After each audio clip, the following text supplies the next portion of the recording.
Dua, lu. Assalamualaikum warahmatullahi wabarakatuh. Perkenalkan, kami dari kelompok Aroma Nusantara ingin mepresentasikan hasil diskusi kami dari materi 1 sampai dengan 6 yang beranggotakan yaitu saya sendiri, Akmal Bilmar, dan teman saya, Asmin Nursanti Salman, dan Raffi Muhammad Al-Hafiz.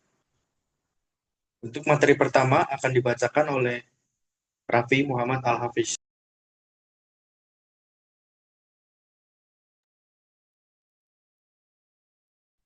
Untuk pertama di sini ada deskripsi ya dari Aroma Nusantara yang dimana memastikan produk yang dihasilkan itu sesuai kualitas dengan teknologi yang lebih baik.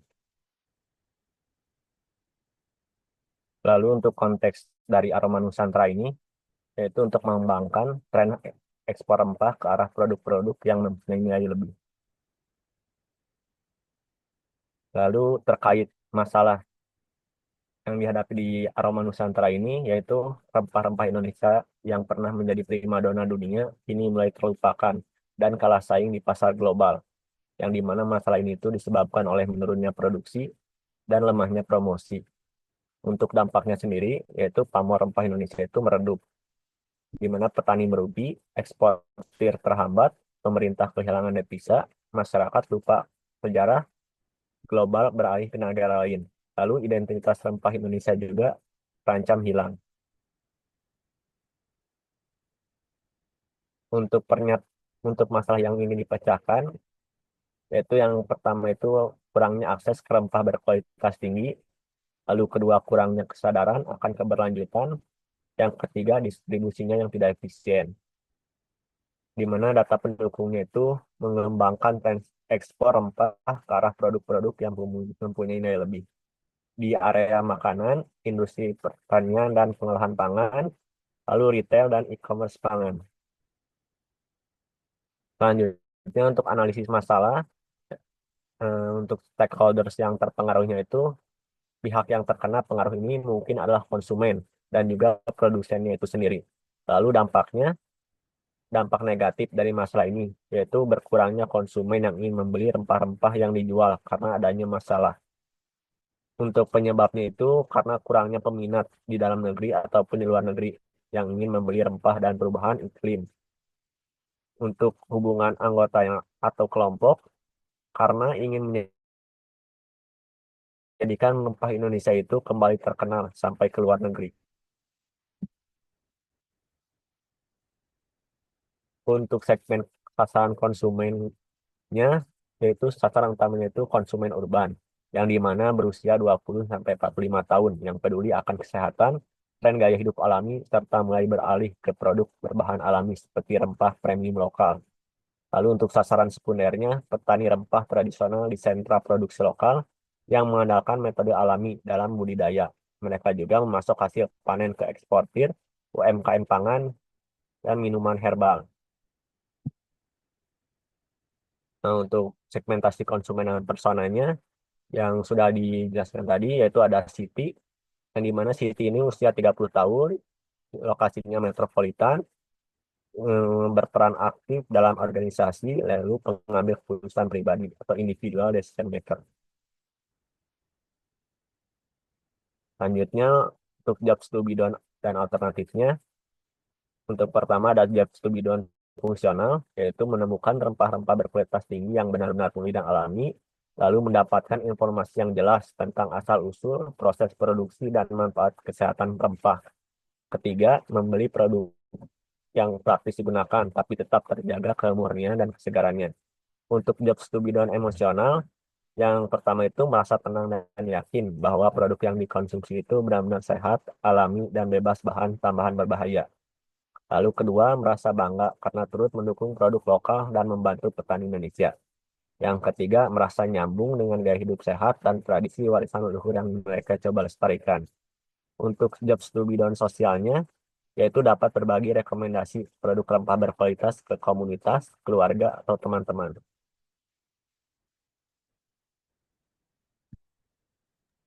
Selanjutnya adalah ada alternatif. Untuk alternatif saat ini adalah pertama, Mereka membeli rempah di marketplace atau pasar atau toko online meskipun sering ragu tentang keaslian dan kemudian suatu produk. Yang kedua adalah bergabung di grup WhatsApp atau kelompok komunitas gaya hidup sehat untuk saling berbagi info tentang brand rempah terpercaya. Yang ketiga adalah membeli langsung di pasar tradisional, tapi kesulitan memastikan kualitas dan keamanan produk. Yang selanjutnya adalah kekurangan dari alternatif saat ini adalah pertama, minimnya transparansi banyak produk rempah yang ada di pasar tidak tercantum info jelas tentang asal-usulnya, bagaimana metode panennya, atau proses pengolahannya. Yang kedua adalah kualitas tidak konsisten dari rempah yang dijual di marketplace ataupun pasar tradisional. Seringkali bervariasi untuk kualitas dari suatu produk rempahnya. Yang ketiga adalah khawatir manipulasi klaim atau ketakutan bahwa pada produk yang diklaim alami ternyata adalah hasil dari bahan kimiawi. Selanjutnya adalah validasi masalah. Untuk di sini adalah daftar konsumen potensial atau secara wawancara pengguna. Di sini ada tiga contoh, yaitu ada Abdul, seorang pengusaha, ada Samtul, seorang mahasiswa, dan Yunita, seorang CEO. Untuk validasi masalahnya adalah dari total konsumen potensial dilakukan wawancara secara luring dan daring. Dari luring sendiri ada 30, dari daring ada 10. Untuk yang setuju bahwa masalah saat ini cukup penting adalah ada 30. Yang tidak puas dengan alternatif saat ini adalah ada 5 orang. Lalu ada solusi dari kami yaitu larutan. Pertama adalah pengembangan produk rempah dengan teknologi smart herbal. Yang selanjutnya adalah teknologi ini atau metodologi solusi kami per teknologi. Selanjutnya desain solusi. Solusi kami pengembangan produk smart herbal ini pertama ada satu fitur yaitu sensor yang mengirim data ke aplikasi seluler. Yang kedua adalah sistem otomatis untuk menyiram dan mempengaruhi cahaya. Yang ketiga adalah kemudahan untuk memantau status tanaman secara real time. Selanjutnya adalah keunikannya. Smart Herbal Growing Kit menggabungkan kenyamanan dan efisiensi dan kemudahan dengan teknologi memberikan solusi praktis bagi siapa saja yang ingin menanam rempah di rumah dengan cara yang cerdas dan mudah. Untuk format solusinya, Smart Herb Growing Kit, perangkat cerdas untuk menanam rempah di rumah, menggunakan teknologi seperti sensor kelembapan, suhu, dan cahaya untuk membantu pemantauan. Untuk teknologi atau metodologi utama, perangkat keras, produk fisik yang menggunakan kecerdasan buatan sebagai alat bantunya. Selanjutnya adalah manfaat dan solusi. Pertama ada manfaat fungsional, yaitu mendapatkan rempah yang berkualitas tinggi dengan kandungan nutrisi yang lebih terjaga. Yang kedua, mempermudah pengguna rempah dengan teknologi pemasangannya. Selanjutnya ada manfaat emosional, mendapatkan kepercayaan dari pelanggan, menjadi kebanggaan untuk perusahaan kami. Lanjutnya ada manfaat sosial. Pertama adalah meningkatkan apresiasi dari teman-teman atau keluarga atau hidangan yang lebih sehat dan lezat. Mendukung gerakan konsumsi berlanjut dengan memilih produk bebas bahan kimia.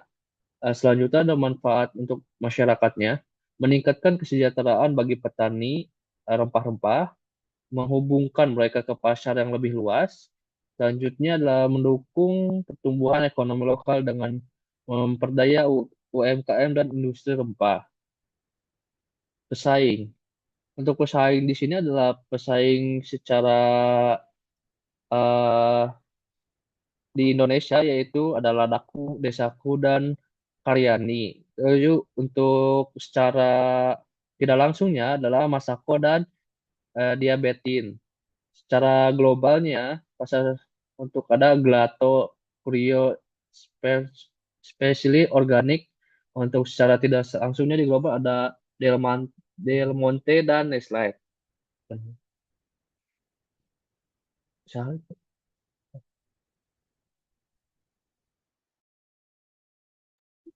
Selanjutnya di sini ada analisis makro. tren yang menguntungkan. Untuk area International Affairs, kebutuhan di sini ada penjelasan tren kebutuhan ekspor yang besar. Lalu ada demografis, perbedaan iklim dan wilayah yang memengaruhi kualitas produk rempah. Lalu tren yang tidak menguntungkan untuk area ekonomi, meningkatnya biaya bahan untuk pertanian. Lalu climate atau environment, perbedaan iklim di berbagai negara. Ini berdasarkan sumber data dari Universitas Ahmad Dahlan. Lalu di sini ada prototype, format prototype produk yang dibuat di Figma atau prototype fisik produk menggunakan desain. Lalu ada fungsionalitas yang disertakan dalam prototype, pembuatan kemasan yang menarik.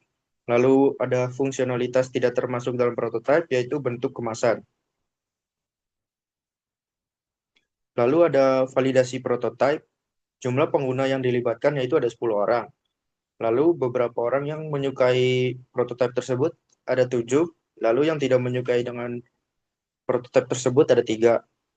Lalu ada umpan balik prototipe, aspek apa prototipe yang disukai pengguna, kemasan yang menarik, lalu aspek apa dari prototipe yang tidak disukai oleh pengguna, pemilihan ukuran.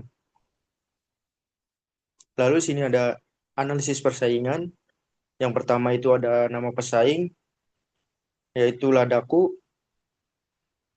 Jenisnya itu secara langsung yang memiliki kekuatannya memiliki rasa yang khas dan harga yang sangat terjangkau. Lalu untuk kelemahan Ladaku itu memiliki efek samping, terutama yang tidak suka dengan rasanya. Lalu ada Desaku, yaitu jenisnya secara langsung untuk kekuatannya itu memiliki rasa rempah alami dan kualitas yang tinggi. Kelemahannya untuk seperti Desaku bubuk bisa jadi terkait dari pewarna alaminya itu mengandung banyak sedikit micin. Lalu untuk Del Monte itu jenisnya secara tidak langsung. Untuk Del Monte ini memiliki kualitas premium dan memiliki nilai harga tinggi dan memiliki nama juga yang terkenal. Untuk kelemahannya itu dari preferensi rasa pada beberapa orang yang tidak menyukai rasa sausnya. Lalu ada Nestle, yaitu jenisnya pesaing secara tidak langsung, memiliki kekuatannya, memiliki inovasi yang bagus, dan memiliki nama brand terkenal juga. Lalu untuk kelemahannya, memiliki harga yang cukup mahal. Lalu di sini ada produk atau layanan kami yang akan lebih baik daripada solusi pesaing karena ini. Yang pertama ada kualitas produk asli, lalu yang kedua membuat platform digital, lalu yang ketiga pengemasan ramah lingkungan. Lalu selanjutnya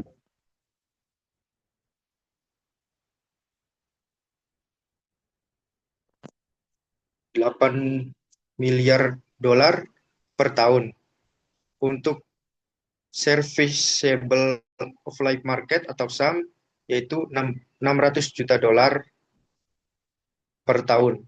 Lalu ada serviceable obtainable market atau SOM yaitu 5 miliar dalam 2 tahun pertama operasi,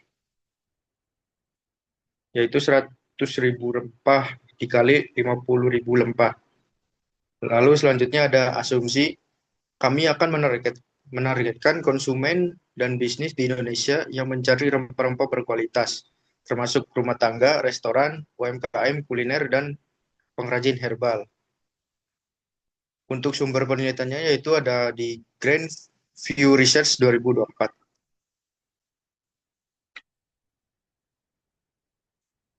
Sekian dari kelompok kami, kurang lebihnya mohon maaf. Wassalamualaikum warahmatullahi wabarakatuh.